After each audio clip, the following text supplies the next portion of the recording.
work for DMCC.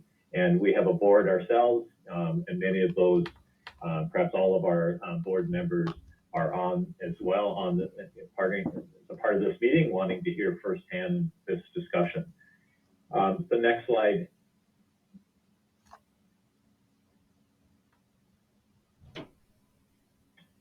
Just again, responding to the mission statement slide, if I just had to go back for a second.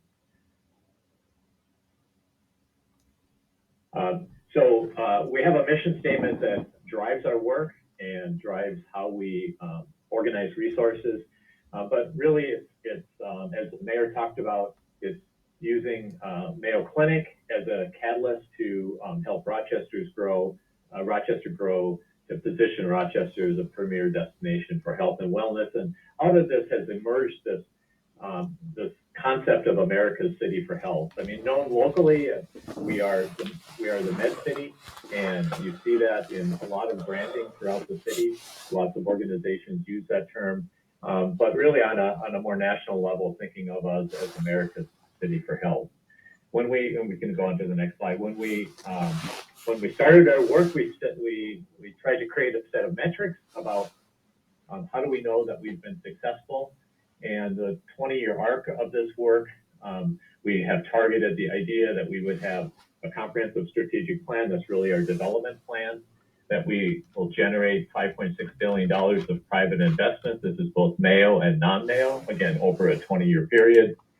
Job growth, 30,000 new jobs. Importantly, adding new net tax revenue, both in terms of property taxes, sales tax, payroll taxes, really the growth of this economy generating new tax base and new tax revenue for locally for the county and for the state. But in the end, it's really all about creating the highest quality experience. This idea that when people come to Rochester, when they live in Rochester, when they visit Rochester, that they in fact have the highest quality of experience. Next slide. Each year, we, against those big goals and objectives, and against the guiding principles that you have set out, and against the near-term priorities, we build a budget that is both a capital budget, so the capital improvement plan known as the CIP that we do jointly with the city, and we develop a work plan and operating budget. So all of that serving up to these larger priorities, principles, and goals. And as I think the chair said, or Dr. Otley said earlier today, we really use this conversation as a kickoff to our own thinking around work plan and operating budget and capital improvement plan. Next slide. Near-term priorities, you've seen this and heard us talk about all of these over time. Heart of the city, this is both the public space, but really the business district that is the intersection between healthcare and hospitality. Discovery Square, again, the growth of this innovation district, a very visionary model that we've created, which is the intersection between healthcare and business development. Mobility, all forms of mobility. A lot of the conversation is around the rapid transit initiative, but we know that that's one of many different types of mobility enhancements that we're committed to. Transit-oriented development, being intentional of taking advantage of the public infrastructure investment to generate more economic development, housing and business growth, and then more intentionality around the opportunity associated with the riverfront. Next slide. So those are project areas. The way we think about our work is through this lens of America's City for Health. And we'll talk more about that. Sustainability, that is a challenge that you put before us when we launched this initiative, is how do we work with this through a lens of energy and sustainability. More recently, a signature commitment to equity and economic development. We launched this work with a commitment to ensuring greater participation by women and minority-owned business enterprises, but I think we're really committed to taking that to a new level in terms of equitable economic development. Business development, this whole idea of selling Rochester, selling this market across the country for companies that are growing and are looking to expand their footprint, to make sure they know the Rochester story and the Rochester opportunity. And we've already seen some success with that. Community engagement. So this work is done locally, and it matters to the local community how the work gets done, in inventing and creating novel approaches to community engagement. And finally, business forward. This is our commitment, knowing that there's going to be hundreds of millions of dollars of construction going on here in Rochester, really developing new approaches to ensuring that that construction is done with the least impact to businesses.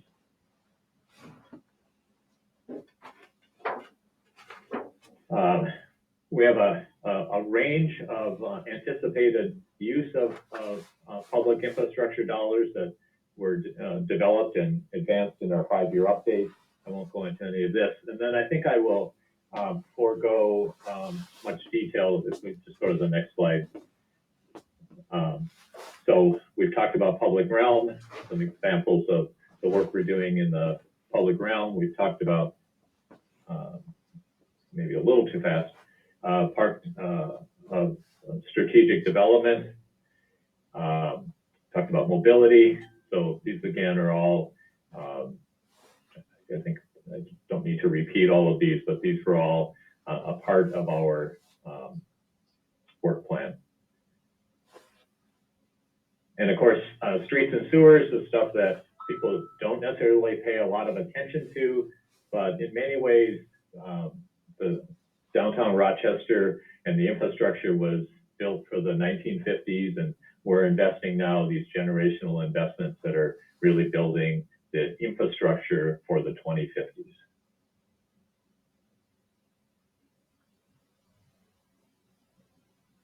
Great. I think I'll pause with that, Mr. Chair, and certainly happy to field any questions later. Thank you, Patrick. Yeah, and I thought as we went through this too, as a way to introduce everyone, I wonder if now we could ask everybody from the two boards involved here, the DMC and the EDA, to just introduce themselves and what they're doing, and just give your name and if you have an additional position. I'll do that with the city and the county too. So I'm R.T. Ryback. I'm chair of the Destination Medical Center Board, and I'm CEO of the Minneapolis Foundation. Other DMC board members want to introduce yourselves?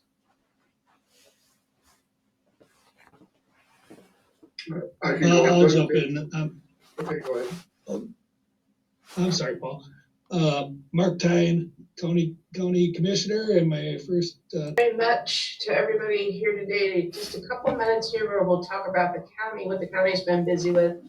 If you go on to the next slide here, we're just going to talk through the 2022 county board priorities. They all fall underneath the 4 main goals of the county, which are about health and safety for communities. It's about being good stewards for our built and natural environment, maintaining foundations in democracy, and then of course doing good operations, having an excellent way to operate the organization. Go on to the next slide. Oops. Yep, keep going. Yep, there we go. So the first thing I noticed, health and safety, I just knew this group would be interested in our American Rescue Plan Act funds. The county received or will receive in 2 different tranches about a little over $31 million. And the board has designated about 19 million of that. Of that 19, more than 16 million are going to go towards affordable housing. The board has really chosen to focus on generational investment here with these dollars. And so you're going to see most of that going to big affordable housing projects. I've listed out some of the other projects there where much smaller amounts will be followed to, but the big one, affordable housing. We go on to the next slide, please. Of course, we've been very busy in the past 2 years, and I suspect it will be all of 2022 as well, with public health, COVID-19 response. lots of work with our partners at Mayo and OMC and other partners. Proud to be the county with the highest vaccination rate as of our last. We finally came through beating Cook County. I'm happy about that. If you go on to the next slide, please. Affordable housing, which I talked about a little bit, but here you see a couple pictures of some of the affordable housing projects that are underway. We have a very vibrant and busy housing/HRA department. Work with a lot of partners at the city and MDMC and lots of other partners. We're really bringing some good things to life there. And as I said, 16 million investing that amount just this year with the ARPA funds alone. So, yep, next one. One of the big focuses of the county board that I think you may be interested in is what we call reinvestment in the justice system. This is an effort it's a phrase and an effort that is going on across the country. But thinking about how do we do our best, get our best bang for the buck with the justice system. And some of the programs that maybe we have found haven't worked as well, we've reinvested those funds into different ways of doing things that help people even more. For example, last year, the board closed the juvenile detention center and saved 11 FTEs, which we then reinvested in the program that allows our mental health workers and social workers to ride along with our police and our sheriff officers when there's a mental health call. So lots of work going on there to figure out how do we create the most responsive justice system that helps people, keeps people safe, of course, but also helps people move to the next place in their lives. Let's go on to the next slide, please. Another big effort that I thought you'd be interested in. We've been very focused on diversity and equity in the county. One of the big pieces that we focused on is race and racism as a public health issue. So two of our community boards, the Public Health Advisory Board and the Human Rights Commission, have paired up together to study this for the past, it's a little more than a year now. And they're just about to head out to the community with a variety of recommendations that they really want input from all kinds of community groups on. And then they'll be back to the board with recommendations in June. So you can see the 10 focus areas of this study. So just kind of hang tight and we'll hear more about that as we move forward in the year. Next slide, please. And the next one.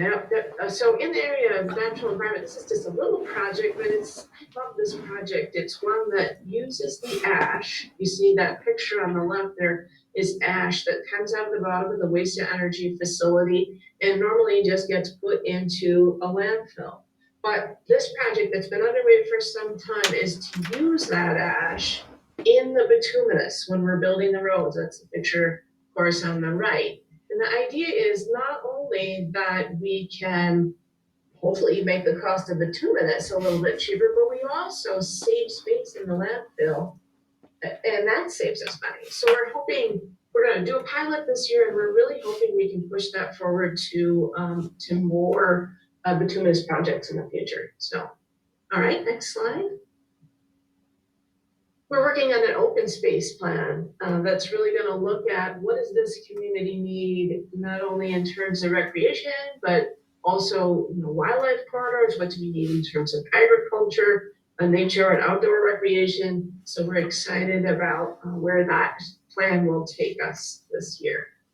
Next slide. I think everybody has heard about the new Oxbow Nature Center project out at Oxbow Park. That's a rendering there of what it will look like. We do hope that it will open in September of 22. Pretty excited about that. Next slide. And then in our third area, I just wanted to mention, of course, the county is quite focused on redistricting this spring. A lot of good work that has happened between the city and the county, getting the word out and providing a lot of input sessions for members of the community. A lot of planning that's going on there. We expect that we'll finalize the county's redistricting maps end of April. City, of course, will be done a month before that. So that's a big piece that's going on now. And if you go to the next slide, all of that redistricting, of course, is in anticipation of elections.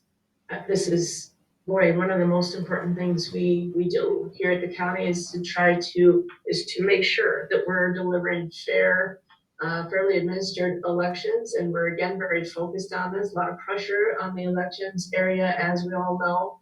So we're very focused on the security and the accuracy of our elections. Next slide. And then just a couple of slides here at the very end about our bonding priorities. You'll all probably recognize that picture, the infamous interchange that's out by Leashes and Leeds. And you see how it's a funny intersection with the State Highway 14. We're really hoping to get enough money, find enough funding sources this year to make good progress on building an interchange there at that location. All right, next slide. I love this project, the materials recovery facility, which I have found the easiest to explain as this facility will clean the garbage. What a funny kind of phrase, right? But it will allow us to take more of the recycling out of the garbage that comes through. And by doing that, it really will extend the life of the 3 burners that we do have out at the waste to energy facility. So we're looking to make progress on that this year. I'm pretty excited about it. Next. One more slide, is there one more? There we go. The plans for Grab Park and the property there that you see on the picture on the left, it really shows you a good view of that property that used to have the Seneca plant on it. Seneca plant's been removed. There was a bunch of coal ash, coal slag, there we go. That was underneath that we cleaned out. The corn tower, water tower has been repainted, and you see a picture of the property there. So the board is right now working with Ready to solicit some ideas about where that property ought to go next. And I think the board's looking forward to making some good progress on this in this coming year. And I think that might be my last slide. There we are. So happy to answer questions or to hand it over to the commissioners who might have final comments. So I think it'd be helpful, first off, thank you, if you could introduce the members of the board, the other members. Yes. And I assume Yeah, it's a yes. we see it. We see it. Silence. Okay. Yeah. Well, thanks for having me. I will try to move through fairly quickly. I know I see Tom Fisher here, and I'm sure that is what most people are here to hear about is where we go next, right?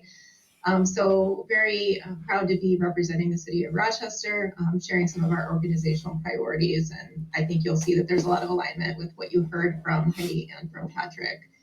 So the city council did adopt an update to their strategic priorities this year, and a lot of alignment with affordable living, economic vibrancy and growth management, and then having quality services for quality living. So you can see there's some dynamic balance here in what we're trying to accomplish as a growing city that wants to meet the needs of our business and resident community, both those that are here now and that we hope to attract here in the future.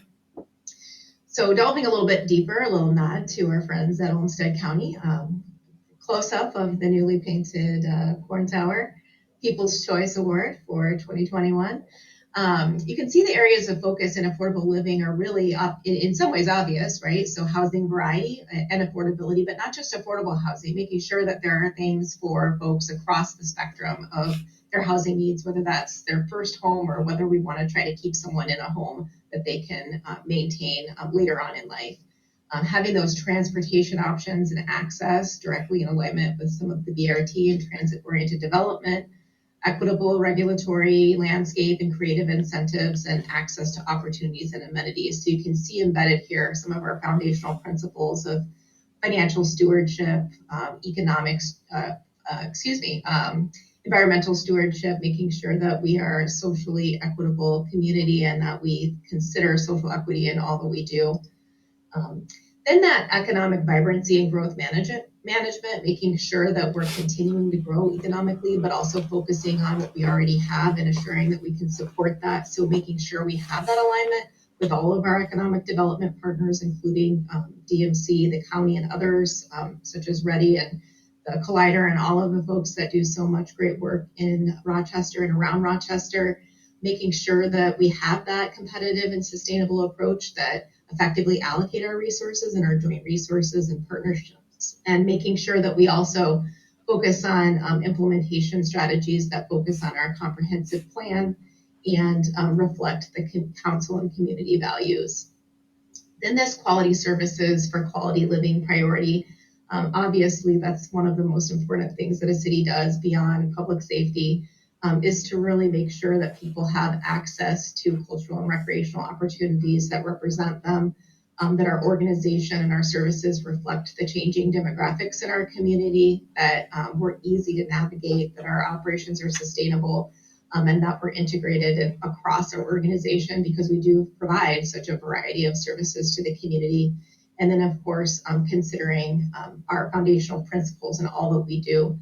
So our foundational principles of environmental stewardship, financial and fiscal responsibility and financial sustainability, public safety, social equity, and compassion. And this year, we actually have been able to succeed in aligning an action plan for specific goals, tactics, and we're still working on perfecting the key performance indicators, but we're really kind of on that journey of aligning and continuing to build systems that support all of our work up to and through the city vision, principles, and priorities. So I think you'll see that that will continue across 22 and 23, and that we'll continue to better integrate that also with our new 2-year budget process. That seeks to better integrate our strategic planning sessions, our strategic priorities, working with teammates to better align our resources, both financial and people on the ground, with those, and then making sure we continue to improve that continuous improvement loop of high performance, so that we can make sure that our action plans become the foundation of the work that we do, supporting all the way up through that vision. So a few things to focus on. Ooh, oh, there you go. I've left the presentation. It will reopen in a moment. It has closed. Here we go. Hopefully you can see it here. Good, Oh, yeah. Yep, it's back on the screen. Yeah. All right. Technology will be one of the things that we focus on, apparently. Yeah, you did that very well. So here we go. Special projects and strategic initiatives. Just a few things to focus on here. I know that this has been going on for quite some time, long before I arrived, but our Unified Development Code is just so important in being able to really envision on the ground what we hope to see now and in the future in development of land across the community. Our current land development manual is 20 years old, and obviously we've talked about how much progress and new things in the community that we've been able to achieve together, the city, the county, and DMC, and all of our other partners. So this really tries to modernize what we have and really align our land development manual and specifically target areas in a way that's consistent with our comprehensive plan, which was significant investment and involvement of the community in order to create that. So we have this council approval for funding. We've gone through, we're in phase 3, and we're looking towards adoption later this year, and then towards implementation. And I know that there are many in the community that are looking forward to see that come to fruition. As Heidi mentioned, for the county, the city of Rochester has a strategically aligned, focused funding model for our American Rescue Plan Act, aligned with our strategic priorities and foundational principles. So we are expecting about $17.5 million in total from the American Rescue Plan Act, really focused around that facility investment, fiscal sustainability, revenue impact mitigation, coming through, support for people, trying to make sure that we still are focused on that reopening and resiliency and making sure business and resident community has what they need in order to survive and thrive, and then supporting innovation and the continued development of our services in a way that helps us to be more open, accessible, and easier to navigate. So I've highlighted just a few things here of specific tactics that we have. So we're actively working on developing a 311 customer service center to hopefully be able to better serve residents and cut down on the time between asking a question and getting an answer. or a service call. We've just, the council just approved a partnership with the Rochester Downtown Alliance for downtown activation and placemaking. So additional investment there to be able to better beautify and activate spaces. We've been working with the community engagement response team and Rochester Police Department in order to have more things to do for folks, not just downtown, but surrounding areas. Having obviously that budget stability component to be able to recover from the 0% tax levy and still provide a high level of service, that's been essential based on some of the revenue loss that we've experienced as an organization. And then affordable housing investment jointly with the coalition work and that investment that the county mentioned. And then a bit of a look forward. We do, again, intend to continue to align our strategic plan and action plan as the foundation for building and managing our biannual budget. A nod to Mayor Norton and the team for their successful application to the Bloomberg Award. And so there will be a significant focus on implementing that work and making sure we're successful with all of the partners we bring together. The tri-government has met once, and so Rochester Public Schools, Olmsted County, and the city of Rochester are continuing to align and work more closely together than we already have. We have our second meeting coming up next Thursday, so looking forward to meeting with the county and Rochester Public Schools and talking about all of the things that we do together and how we can elevate each other. And then we do have some significant legislative, both state and federal requests that are out in the future. Our state bonding requests focus on downtown heating and cooling for the city building, the library, the art center, civic theater, and civic center. The Willow Creek Trail, continuing that investment, connecting different segments of the community that are we're seeing development and where people would benefit from being able to have a different route to connect to work and other services. And then the Silver Lake Dam modification and park improvements. So those are things that we're working closely with the state on. And then this has been mentioned, but we have a significant leverage that we're looking forward to hopefully achieving with the federal government with some congressional funding and federal grants. So we do have some grants in with the National Park Service for Soldiers Field park improvements, with the federal EDA for Chateau Theater and Mayo Civic Center improvements. We are looking forward to submitting for a RAISE grant for the 6th Street Bridge and related pedestrian and street improvements. We have federal congressional funding that we're hoping will come to fruition and is currently in the Senate bill for water reclamation plant improvements, almost $1 million there. Workforce development in partnership to bring those dollars together with the Bloomberg grant for workforce development for BIPOC women.